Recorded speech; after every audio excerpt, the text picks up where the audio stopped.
Question number 13. The area of triangle with vertices this is 27 square unit. Find the value of k. तो अब हमें क्या निकालना है, एरिया ऑफ ट्राइंगल निकालना है. तो एरिया ऑफ ट्राइंगल का फॉर्मूला क्या होता है, ये होता है सबसे पहले हाफ एंड देन यहाँ पे जो भी टर्म्स है वो लिख दो. तो ये लिख दिया मैंने 0 -3 एंड देन 1. फिर लिखा 0 3 and then 1, k 0 and then 1 और यहाँ पे मॉड्यूलस का साइन. ठीक है. अब क्या आपको determinant of area of triangle क्या गिवन है, इट इज गिवन यू 27 और ये देखो मॉड्यूलस है, याद रखना this is modulus so that हमारा एरिया क्या है, पॉजिटिव है.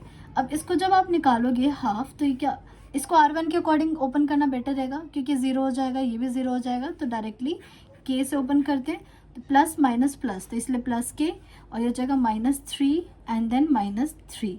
ये आ गया मॉड्यूलस हाफ और ये आ जाएगा k -6, तो k इंटू -6 और मॉड्यूलस k की वैल्यू यहाँ पे क्या आ गई, 3 आ गई. तो ये आ गया 27 is equal to modulus 3k.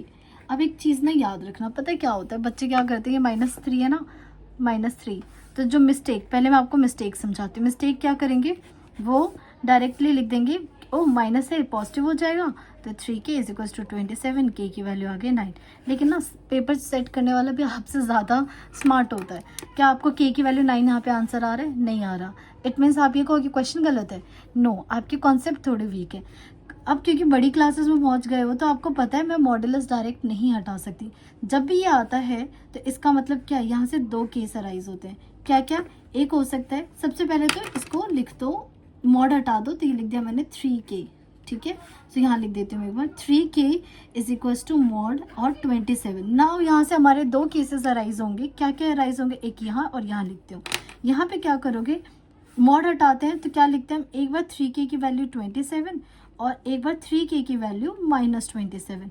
क्योंकि अभी मैंने पीछे एक समझाया था ना, जहाँ पे मैंने लिखा था कि डिटर्मिनेंट हटा दो और प्लस माइनस लगा दो, तो वही डिटर्मिनेंट मॉड्यूलस हटा दो. तो अगर यहाँ मॉड्यूलस हटाओगे तो यहाँ से k की वैल्यू क्या आ गई, 9 आ गई, और यहाँ से k की वैल्यू क्या आ गई, -9 आ गई.